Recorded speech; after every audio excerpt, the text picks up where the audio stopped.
Let them eat pastries.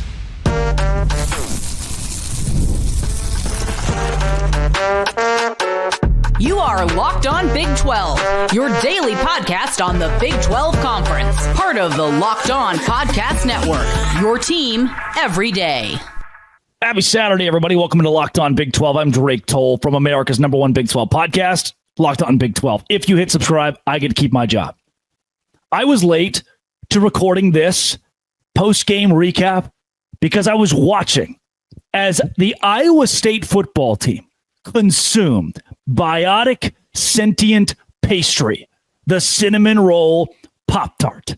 The glory that is the Pop-Tart Bowl is absolute hilarity.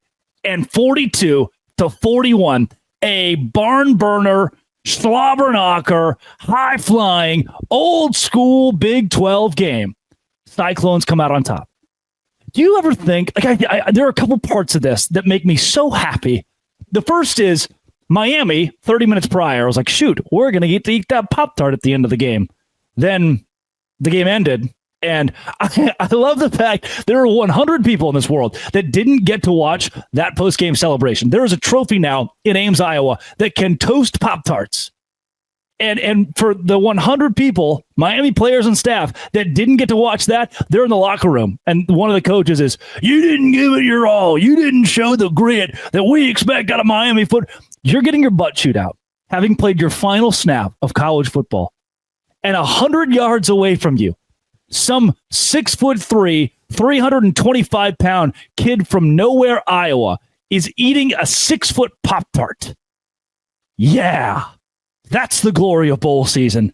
That's the glory of what Iowa State just did. I think it's hilarious that if you ask somebody who's a Miami fan or Miami player, like, oh, you're playing Iowa State, afterthought. Like, Iowa State isn't one of the more storied programs in college football, but Matt Campbell has turned them there. They're still going to be overlooked. No one's going to see Iowa State and be like, oh my gosh, we're playing some classic juggernaut. No, and that's what I love about this. You ask a kid who's going to college in Miami, who's partying at 11 or the nightclubs out there, oh, we're playing some kids from Iowa. You best bet they overlooked that. And I said it all week. I will go back into the comment sections this week of every preview I've done for Miami, Iowa State, where I said the same thing, that the Miami players will not want this near as badly.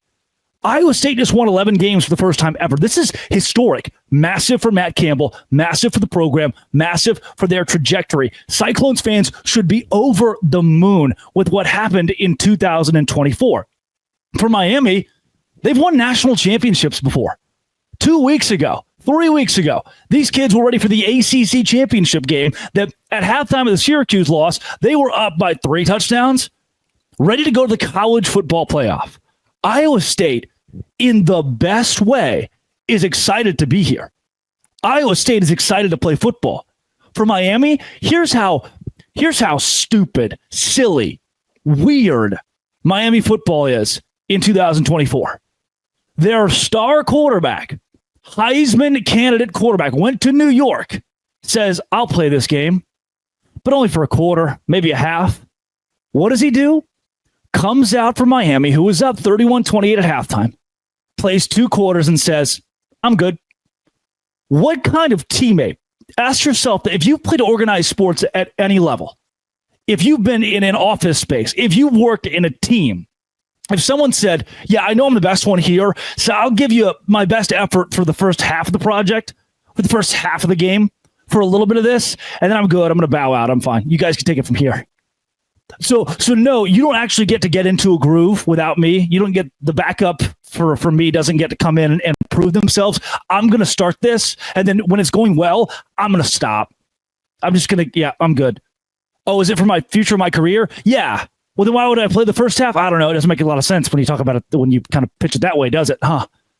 It's pitiful to me. I want to get inside the mind of Cam Ward.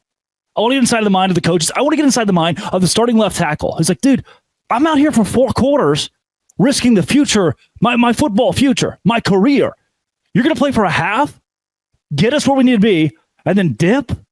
Who does something like that? And I think anybody out there who's like, oh, well, if Cam Ward would have played the second half, then Miami certainly would have won this game. That is the last thing that I want to hear rhetoric out of Miami fans because we didn't get that. That's not what happened. You lost the game and Cam Ward gave up on his team. He did something that in my mind is worse than sitting out for the entire game. That's played a half. And Iowa State took advantage. I know it's a lot of talk about Miami right there, but it really ticked me off. It really ticked me off. Because I, as like a human being, as someone who appreciates humanity, like, dude, just don't do that to people. Don't do that to your teammates, right? And then the graphic is going to say, it's all love, always a hurricane. Then what was that? Carson Hansen, the running back that just watching him play football makes me so happy. He just runs hard every time he gets it. He's a sophomore. Rocco Becht, sophomore. Iowa State's future is very bright without Jalen Higgins, Jalen Noel, Jaden Higgins, those two guys being gone next year. They're still going to be a machine. And those two guys in this game were able to put on. Like, Rocco Becht, 3 touchdowns. Carson Hansen, 16 hard carries, 82 yards, couple of touchdowns. Abu Sama, who's supposed to be the guy this year, so also hopefully back, also a lot of eligibility left, only scores 2 touchdowns.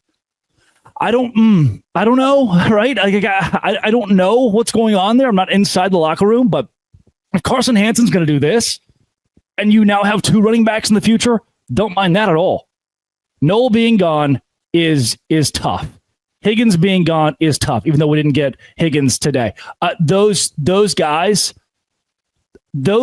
were foundational. Matt Campbell's talked about it, to building this program and putting Iowa State in the place that they are. One of the most valuable senior classes. I mean, Jalen Noel today, 8 receptions, 117 yards and a touchdown. That's insane. What he's able to do in his entire career at the university, awesome.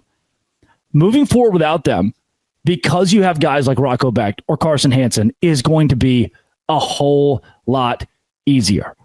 I'm happy for Iowa State. I'm happy for Iowa State fans. Like I said, even without Jaden Higgins playing, even without Jaden Higgins and Jalen Noel in the future, this is your set. You're built. You were down by 10 points. You were an underdog coming into this game. Cam Ward's playing. Oh, Iowa State won't win.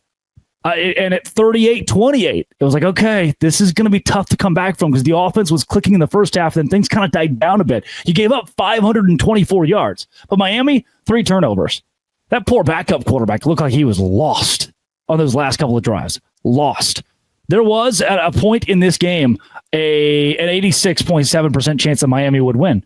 There was not just a point, but 2 minutes and 14 seconds to go. 68% chance Miami wins. There's a 4th and goal there at the end from the 1 yard line where you don't know. I mean, you get stopped right there and it's over. Miami wins it. Iowa State's going home without eating the Pop-Tart. But instead, in one of the coolest bowl game celebrations, the Big 12 takes down the ACC.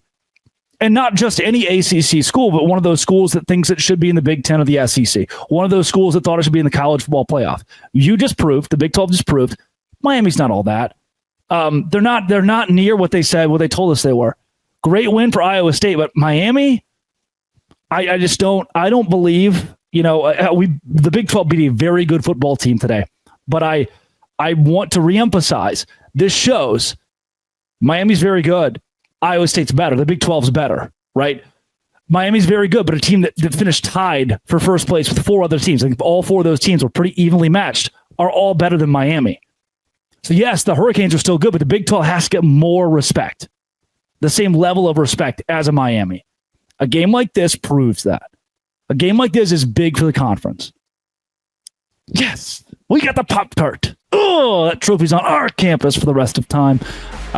This has been and always will be Iowa State, baby. Oh, locked on. Thanks for making it your first listen every single day. Dose grande.